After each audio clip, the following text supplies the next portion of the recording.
Well, something very big is happening in Kidston, Queensland. So a bit of history, bear with me. The area was first mined for gold way back in the early 1900s. That came to an end in the 1940s. Mining was resumed in the 80s as a massive open cut mine, which was closed in 2001. Well, guess what? That former mine is now being given a new life by Genex Power. So to find out what Kidston is all about and what other grand plans are coming to fruition at this renewable energy company, we have CEO James Harding here with me in studio now. James, welcome. Thank you, Nadine. Good to be here. Is it fair to say that Kidston is the jewel in the crown? 100%. Yeah, no, we're very excited about actually the energy transition that we find ourselves in, but really it's about our flagship project, which is the old Kidston gold mine, as you say, which was mined out and closed in 2001. And the company was formed for the particular purpose in 2014 for turning that gold mine into a pumped storage hydro project. 250 megawatts of power for 8 hours of storage that basically powers Townsville for its evening peak. And it was a dream for many years, and we are turning it into a reality now. We're halfway through construction, and at the end of next year, we'll be switching it on, and it'll be running. So it's a great story.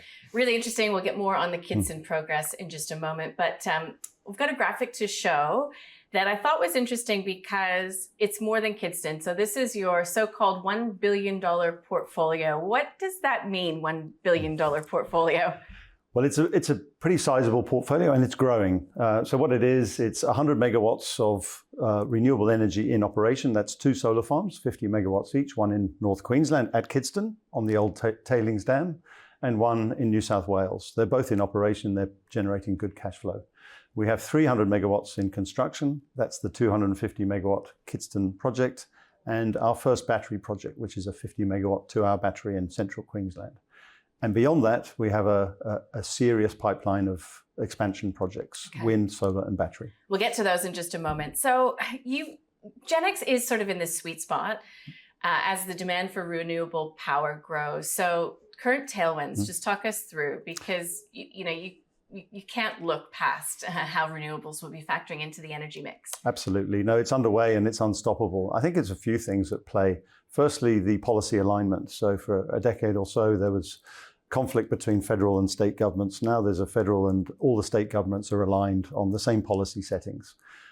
Secondly, it's clear that, unfortunately, climate change is real. The IPCC reports are bleak reading.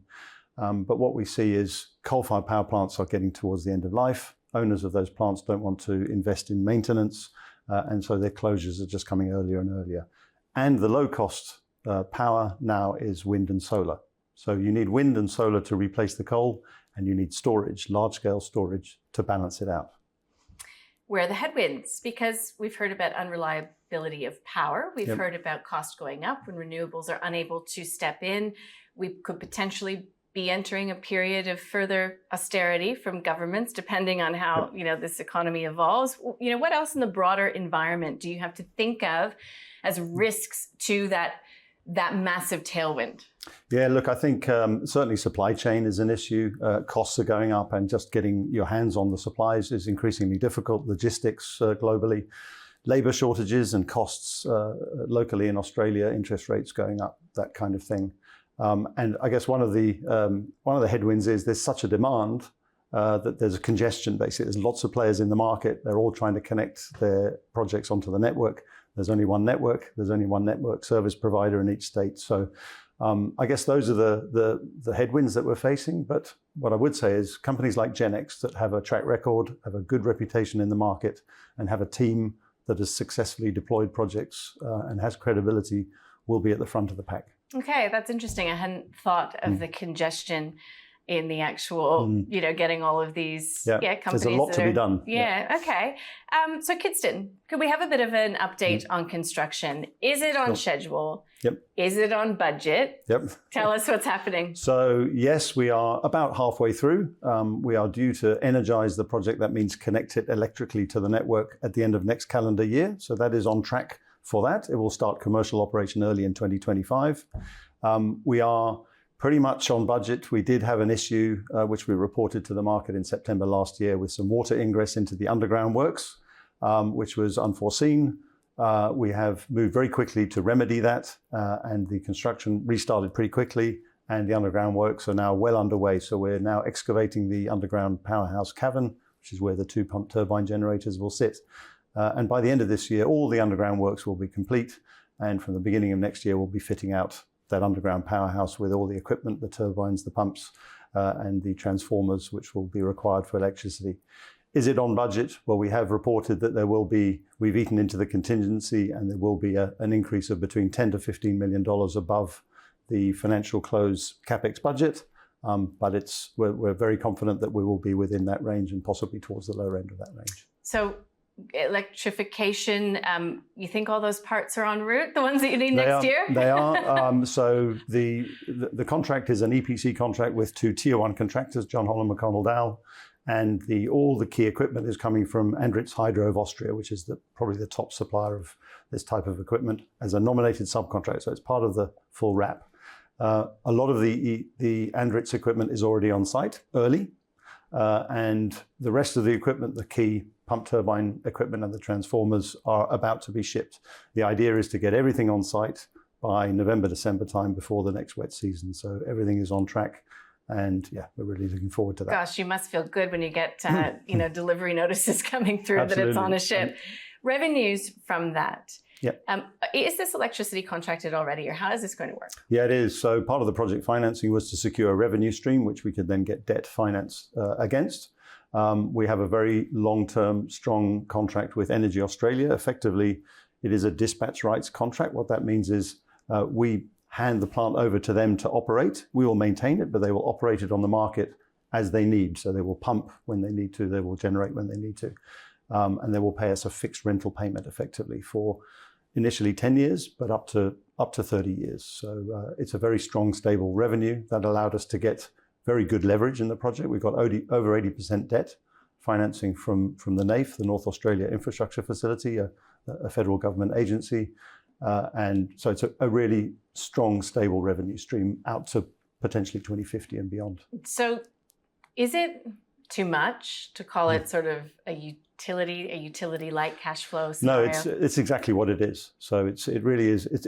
We consider it as a rental payment. It's a fixed price, escalates in line with CPI every year, and provides us with very strong, predictable cash flows.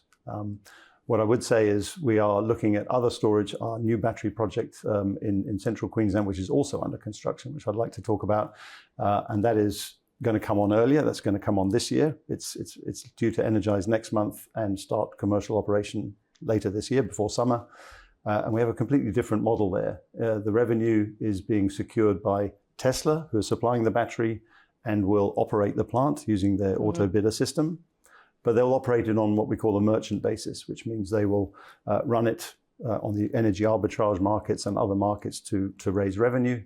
And we will share that revenue with Tesla. So what they've done is provided us a minimum guaranteed revenue for 8 years against which we've secured debt, but it'll basically be a merchant project. So, and there's a lot of upside from merchant battery projects. Okay, so yeah, this is the Boulder Combe battery project, That's it. Is that correct? That's right. So that's the update. You've got these batteries on site. Yep. Is this something new in this sort of this deal that you've got fixed and floating, it sounds like, with Tesla? Yep. Has that been done before? Like, how did this come about and why? So it's certainly new in Australia. Yeah. Tesla have done something a little bit similar, I believe, in Europe previously, but it's a first in Australia. It came about from, I guess, discussions with Tesla, but also we learned a lot about the energy storage market, particularly in Queensland, and the value of it. And the very strong offtake agreement that we negotiated with Energy Australia really hands over the upside to Energy Australia. We get a stable revenue, but we have no upside.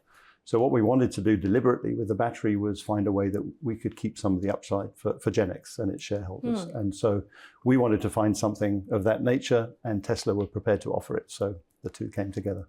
And how long does that last for? So it's an 8-year contract. Yeah. They will run the plant for 20 years, basically using their auto bidder system, but that guarantee floor revenue is for 8 years. We've got a question coming from a viewer, Taj, just asking specifically about what types of battery storage are you looking at? Maybe you could just flesh out what it is, and will it evolve, I suppose, from here as well? Yeah, so this battery is lithium ion. It's the latest Megapack technology from Tesla. It's a 2-hour battery. We find that's a sweet spot for batteries at the moment, between 1 and 2 hours. We think over time there may be a business case for longer duration, up to 4 hours from lithium-ion batteries.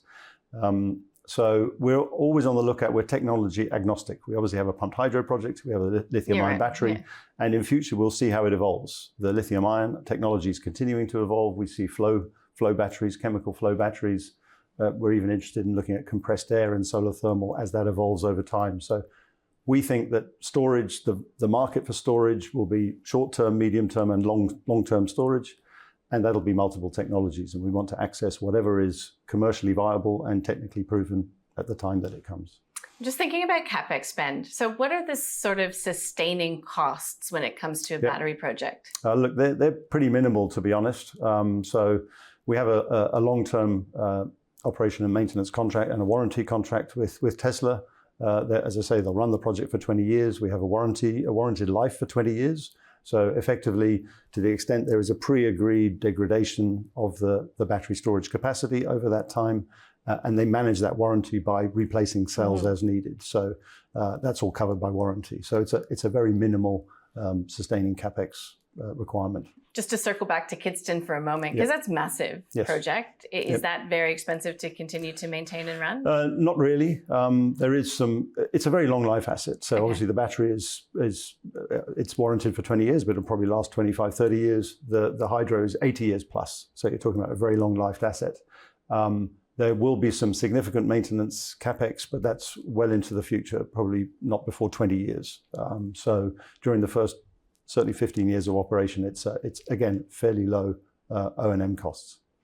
Is the battery project the next big earner for Genex, if I can say it crudely like that? Yeah, I think so. I mean, it's obviously smaller scale than the hydro, but we're very excited about it. We see what happens with batteries is they respond very quickly in milliseconds to market signals.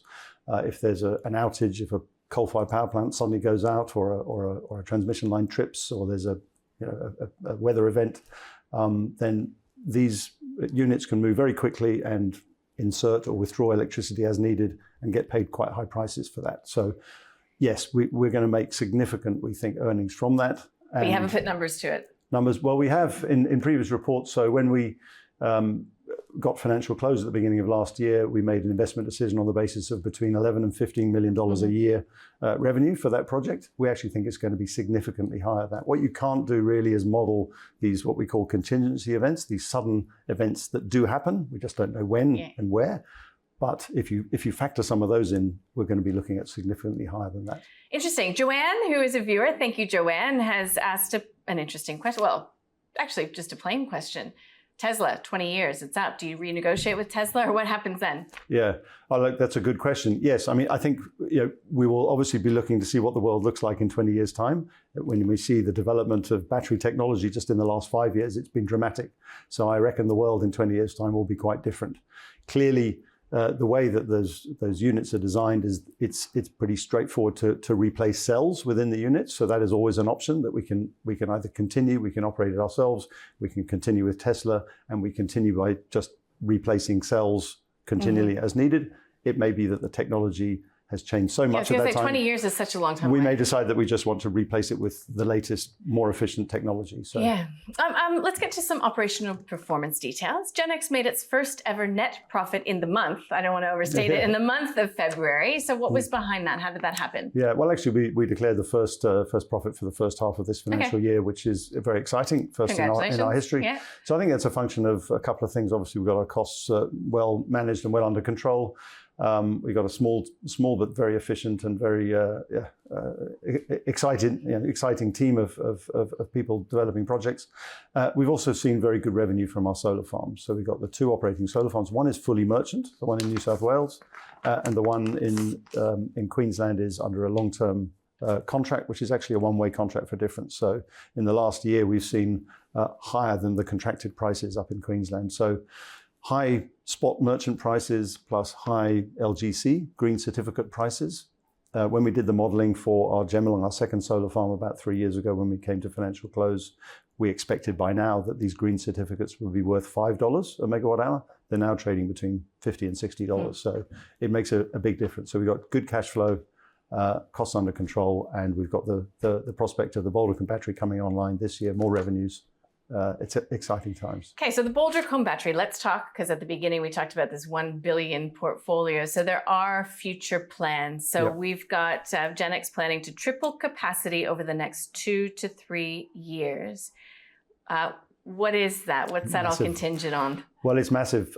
So the next cab off the rank, if you like, will be a wind project up at Kidston, 258 megawatts. That's a substantial wind farm. And we're very close. We've got a good wind resource there. We'll be using the new transmission line, the spare capacity on the new transmission line that's being built for us by PowerLink for the hydro. And we're looking to get FID at the end of this year on that project. Very exciting. That'll mean we'll have at Kidston solar, wind, and balancing pumped hydro. Trifecta. So, trifecta, absolutely. And then beyond that, and very close behind, we have a really exciting 2 gigawatt development at a place called Bully Creek in South Queensland. Very strong part of the network, right on the interconnector with New South Wales. And as I say, we've got up to 2 gigawatts potential capacity of solar and battery at that site. And we are already developing a very large first phase solar farm, over 500 megawatts, and a very large battery at that site. So I would say within the next 18 months, we would look to see the wind and the first stage of Bully Creek coming to financial close. James, what's the obsession with Queensland? Yeah, we are very Queensland focused. I guess we know it best. Obviously, our flagship project is there, and we've developed really a clean energy hub up in North Queensland. We like Queensland. There's a number of factors that go to it. It's got a very strong renewable energy resource. It's got a very strong energy storage market. It's quite peaky, the pricing, and obviously energy storage makes its money from arbitrage, lows and highs. It's not the average price, it's the delta. We find it's a good place to do business. We have a good relationship with the state government, with local governments where we operate. We find the approvals process for good, there's no free pass, but good, well-structured projects that are environmentally conscious.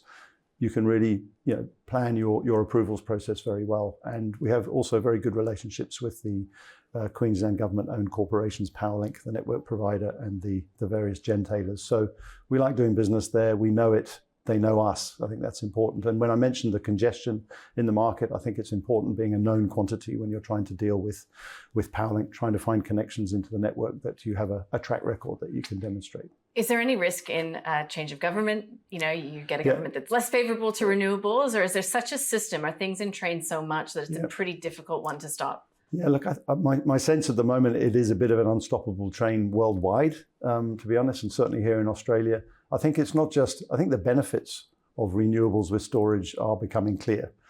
It's the lowest cost. So you wouldn't be, even if there was not a climate issue, you wouldn't be building a coal-fired power plant just from a cost perspective. So it is the lowest cost new form of generation. And the other thing that we're seeing is massive demand from large corporates for green energy. Mm-hmm. So the offtake discussions we're having for the wind and for the solar projects at Bully Creek are massive, for very large scale. And I think that's probably what we'll see in future as well, bigger and bigger projects, not just 50 or 100 megawatts or even 200 megawatts, but 500 megawatts plus per project. You talked about relationships with government and I suppose corporations as well, but it seems to me when you've got these massive projects, massive need for finance, let's be honest. I mean, what's the skill set within Genex that allows you to sort of hit those strategic goals when it comes to growth?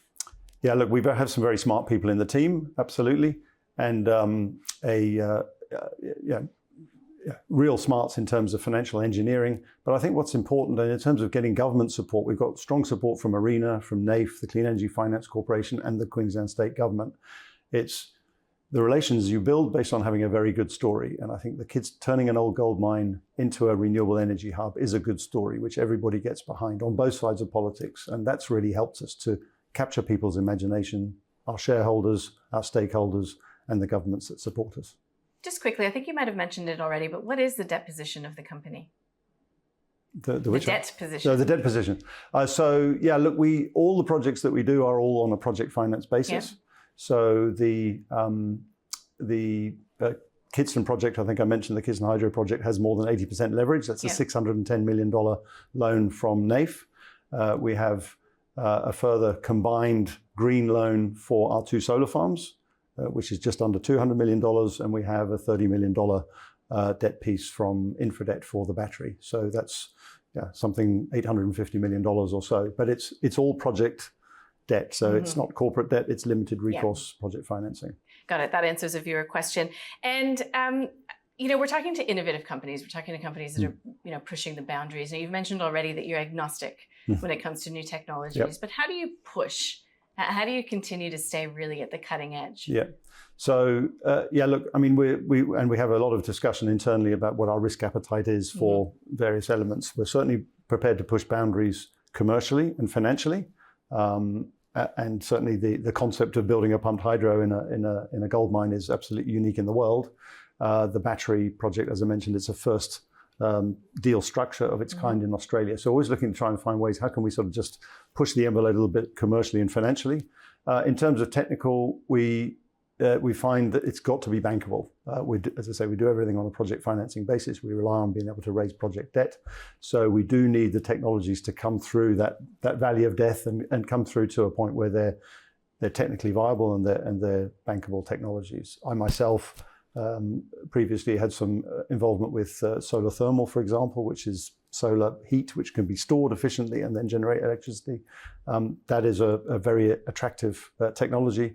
It's just not really fully bankable technology for project financing purposes yet, but we're looking at that closely.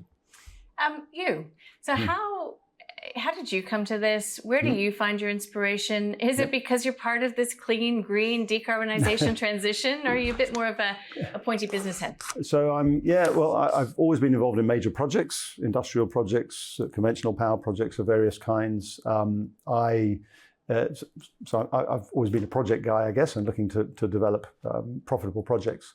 I became involved, as I say, in the solar thermal space. Actually, I was working with a German company that had tied up with a developer of solar thermal, and we participated in the solar flagships program that was run over 10 years ago, at the birth really of the sort of renewable revolution. And I just saw the possibilities of I was always keen for dispatchable renewables.